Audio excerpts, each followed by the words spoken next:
Paul Biya fête ses 89 ans aujourd'hui. Quand le patriarche annonçait l'année de son éventuel décès, la président camerounais Paul Biya fête ses 88 ans, dont 38 au pouvoir bien.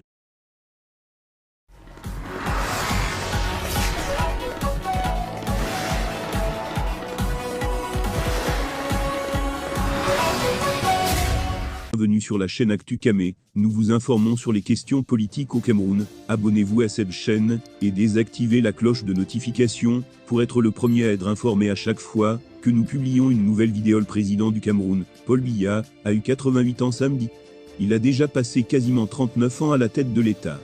Deuxième président de la République après Amadou Ahidjo, sa longévité au pouvoir fait toujours débat au fil des décennies. Cette année, pour son 88e anniversaire, le président apparaît dans un costume sombre devant un gâteau, aux côtés de son épouse Chantal Biya, de quelques membres de sa famille restreinte, et de l'ex-vedette de tennis Yannick Noah dur au pouvoir qui peut élu en 2018 pour 7 ans. Paul Biya aura 92 ans à la fin du mandat en cours.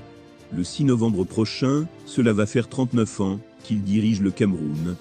Dans son style habituel, énigmatique à souhait, le concerné s'est exprimé à de rares occasions sur ses longues années d'exercice du pouvoir. Ne dure au pouvoir qui veut, mais dure au pouvoir qui peut, avait-il répondu il y a 5 ans face à un journaliste lors de la visite de l'ex-président français François Hollande au Cameroun. Je ne suis pas à la tête d'un État par la force, j'ai toujours été élu démocratiquement par le peuple, avait-il ajouté lors de la célébration du 88e anniversaire de M. Biya. Un millier de jeunes partisans ont été mobilisés pour prendre part à une célébration organisée au Palais des Sports de Yaoundé, la capitale. La jeunesse camerounaise est fière d'avoir un père, comme son excellence Paul Biya à la tête du Cameroun, se réjouit l'un d'eux.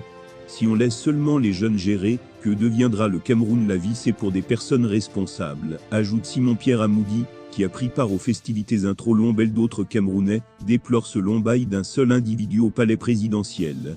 D'autres dénoncent le fait que la plupart des hautes fonctions de l'État sont concentrées entre les mains des personnes âgées de plus de 70 ans, alors que la jeunesse représente près de la moitié de la population du pays. Il y a des signes de lassitude qui sont davantage constatés, observe un jeune employé du secteur privé, qui a préféré l'anonymat. Le peuple, qui est aujourd'hui éduqué, et voit ce qui se passe ailleurs, commence à théâtraliser le changement, ajoute-t-il. Depuis son accession à l'indépendance en 1960, le Cameroun n'a connu que 2 présidents. Dans les arcanes du pouvoir, l'évocation d'une éventuelle alternance reste un tabou. En 2018, l'ambassadeur américain Henry Peter Ballerin s'était attiré de vives critiques pour avoir osé en parler.